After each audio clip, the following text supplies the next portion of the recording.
The confessions of a business owner, the good, the bad, the ugly. Our mission is to help small business owners exactly like you. So if you're new, click the bell to not miss out on any of our further videos. How many times have you been told, yeah, you're living the dream, you're rocking, you're rolling, and because you run your own business, everything is great.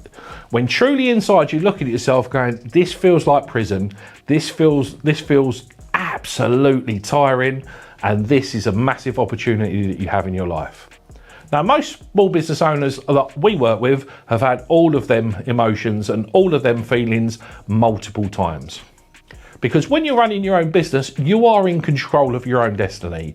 You are in control of your own decisions, and you can shape a future of everything that you want that links to your vision, that helps and delivers value to the customers that you serve. And that's amazing, because there are a lot of people sitting there in an employed job that hate everything that they do about their job. But when you're actually doing things that you truly enjoy, you truly love, that's the best place to be. Because when you're in that energy zone and when you're excited and when you're having fun is when you do your best work. But it's not always like that, is it? Because there are a lot of business owners that are working tons of hours and not making enough profit. So if you divided your net profit by how many hours that you're working, and don't put 7.5 because you think that's what every small business owners do, but you're actually on 12.5, make it accurate. How much are you earning per hour? Now stop for 1 minute, because that can be in cycles. And let me give you an example. If you're a small business owner and you're growing, you will have to put in time and or money for marketing to get out there and get new business. Or that could be selling more stuff to your current clients where you're giving extra services to them with a relationship that you trust. That takes time and money. So if you're on a big growth trajectory, you're looking, right, at the minute I'm looking to grow 20, 30, 40, 50, 100% per year, be mindful of the money will come afterwards. That investment in marketing, that investment in sales, that investment in everything will come up front. So if you're on a big growth drive in year one, your profits are gonna be rubbish. And if they're not, you are doing really, really well. But most of the time, that investment comes first and the profits come afterwards. So make sure you're aligning your profit to exactly the position that you are. Because this is the other problem that you have about business owners. They compare themselves to people who are on different stages of their business. Now, let me get this number one first of all. There was a Roosevelt quote that I absolutely adore, and that is, comparison is the thief of joy. Now, why it's great to learn, to understand, to get ideas and get tricks from your peers in the same industry is amazing. I've loved all of the interactions that I've had with other groups of accountants that I've met up with.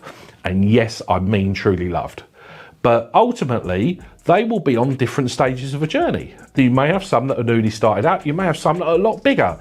It's okay to look up, respect and get advice from, but if you are directly comparing yourself to someone, you are only gonna have misery. Because comparison is the thief of joy. Now on social media, there's loads of people to look at that are absolutely killing it. Some people talk absolute rubbish, and there are some people that are doing really, really well. My idol of all time is a chap called Warren Buffett, who has Berkshire Hathaway. He's a self-made billionaire. I like his style, I like his swagger, I like his straight talking, and he just gets it. But if I'm comparing a little accountancy firm with MDH with 10 employees against Warren Buffett, I'm at a completely different stage of where he's at. Now at the stage we're at the minute, we're looking for growth. So we're investing time in money, we're investing time in marketing, we're investing time in gaining new clients and also expanding our current clients. So why would I directly compare myself to him? Well, the only way I'm going to get that is by being miserable, because he's worth X amount of billion and I'm worth a little bit less. So make sure when you're comparing yourself to other people on the circuit and also the strategies that they're adopting, make sure that you are comparing people that are at the same stage of you. Because what ultimately you want within your business is you want something that has some form of longevity. Ultimately, that could be where you're actually selling your business, where you go, bang, I'm going to target my business to be worth 2, 3, 4, 10 million. and that will be successful to be. But to get there will take a lot of slog, a lot of work, and making sure everything's tidy before you're completely in that position. As a small business owner, you'll be really good in the area of what you perform in.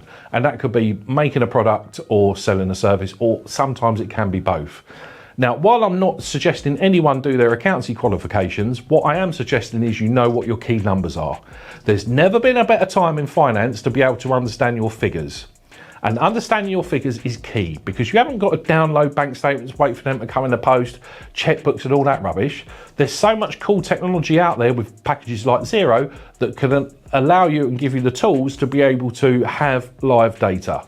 Now, that live data doesn't need to be every day. It would be nice if it's weekly, but it would be quite simple to get this information monthly. And that information monthly is your scoreboard for your business, where you see exactly how well that you're doing, and you see the things that are going well and the things that are not. Because you should always have a plan, a target to aim for when you've got either a 5-year target or a 1-year target, and you can actually compare to see how well you're doing from how well you were targeting to do.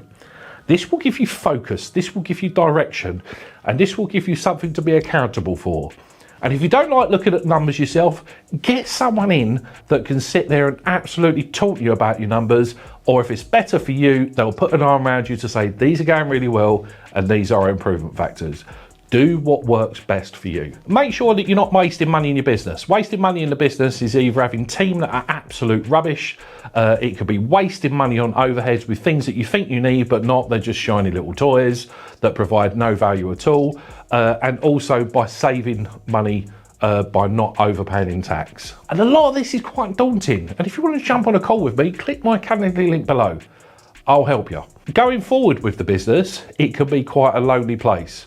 So what you want to be able to make sure of, yes, that you're building up your personal balance sheet, yes, you're achieving your financial plan, yes, you're achieving your business plan, and yes, you're achieving your personal plan. All the leads need to be aligned. But be easy on yourself, because there's a lot of people that say, oh my God, I can only work 5 hours a week because I got it that sussed. Well, if you've got a marketing business or a professional services business, or you've got a construction business that's just starting, you're not going to be able to work that amount of time. You're going to have to be putting things into place, building customers, building your reputation, doing jobs and doing the admin and doing the finances for you to be a success. So again, don't compare yourself to people that are at a different stage of your business. If you're in a growth stage, don't compare yourself to someone that's being stable. They are all different. So when you're looking at the various stages that businesses have, we've actually detailed this for you. So if you click on our website, and don't worry, I'll put a link below, we call this the entrepreneurial journey. And this will talk about the different stages that a business goes through as part of their journey, and also some of the positives and the pitfalls for each part of that journey too. If you're scaling a business and you're working a business and it feels terrible that you're working too many hours, you've potentially got the wrong systems or the wrong team, or both. Now, don't also be too frightened about investing. Investing can be in team, investing can be in systems, but if there's stuff that you can do that can be done cheaper from what your hourly rate would be, and there's the availability there to be able to pay for it without eating into your runway, all of the better. Now, getting on to Runway. Runway is, if you took how much you need to live on per month, how much do you have in cash to be able to support that? You're absolutely killing it if you've got 12 months.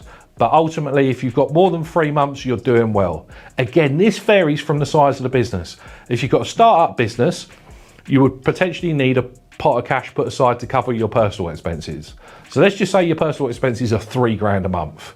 Now, if you've got 30 grand in cash, you know you've got 10 months worth of runway that will be able to cover your personal costs before you need to take any money out of the business. The most successful business owners I know have a really good hand of this, and they know what it would take for them to be in trouble on what's going well. Because once you've built up a pot of runway, you don't want to keep it forever and ever and ever, and the pots it's even bigger. So you're like coming in at night after you said hello to your family or your partner, and then diving into your gold coins like Scrooge McDuck. I'm saying this could then potentially be further investment that will allow you to either build your personal wealth or build your business, which can be with assets and team. If you're struggling with income with your business, it can normally be for 2 reasons. You haven't got enough customers, or the customers that you've got that are rubbish and you're not pricing enough of them. So once you understand all of these metrics that allow you to really understand your business from a top level, you are in a great position, one, to truly understand your business and not live in denial. And secondly, this will give you every chance of business success, which can lead to a really good life where you're earning great income and potentially to exit. So we have 2 training programs. One of them is called the Business Growth Program. One of them is called Exit Planning 101. Click the link below. These will cover both topics that I've discussed today. One is about growing a business, one is about selling it. So I'd love you to join our training today.